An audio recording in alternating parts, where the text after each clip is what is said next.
A magical meeting with the sages of Sivana. After walking for many hours, the two travelers came upon a lush green valley. On one side of the valley, the snow-capped Himalayas offered their protection. On the other, a thick forest of pine trees sprouted.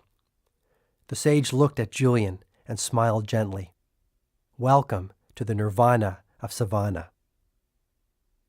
The two then descended into the thick forest which formed the floor of the valley.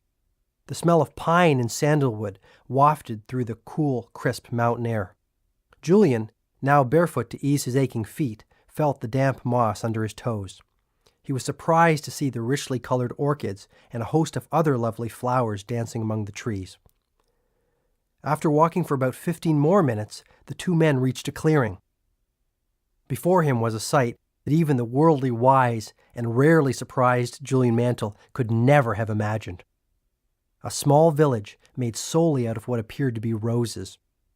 At the center of the village was a tiny temple made of red, white, and pink flowers, held together with long strands of multicolored string and twigs. The little huts which dotted the remaining space appeared to be the austere homes of the sages. These were also made of roses. Julian was speechless. Julian's traveling companion now revealed that his name was Yogi Raman. He explained that he was the eldest sage of Sivana and the leader of the group. The citizens of this dreamlike colony looked astonishingly youthful and moved with poise and purpose. None of them spoke, choosing instead to respect the tranquility of this place by performing their tasks in silence. The men, who appeared to number only about 10, wore the same red-robed uniform as Yogi Raman and smiled serenely at Julian. Each of them looked calm, healthy, and deeply contented. The women were equally impressive.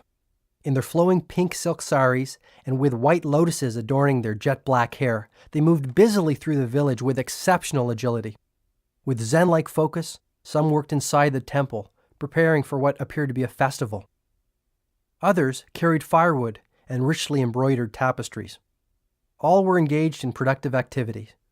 All appeared to be happy. Ultimately, the faces of the sages of Sivana revealed the power of their way of life. Even though they were clearly mature adults, each one of them radiated a childlike quality, their eyes twinkling with the vitality of youth. Not one of them had wrinkles. Not one of them had gray hair. Not one of them looked old. Julian was offered a feast of fresh vegetables and fruits, a diet that he would later learn was one of the keys to the ideal health enjoyed by the sages. After the meal, Yogi Raman escorted Julian to his living quarters, a flower-filled hut containing a small bed with an empty journal pad on it. This would be his home for the foreseeable future.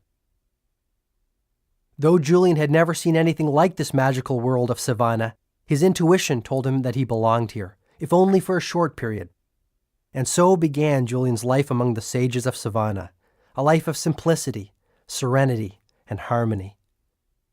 The best was soon to come.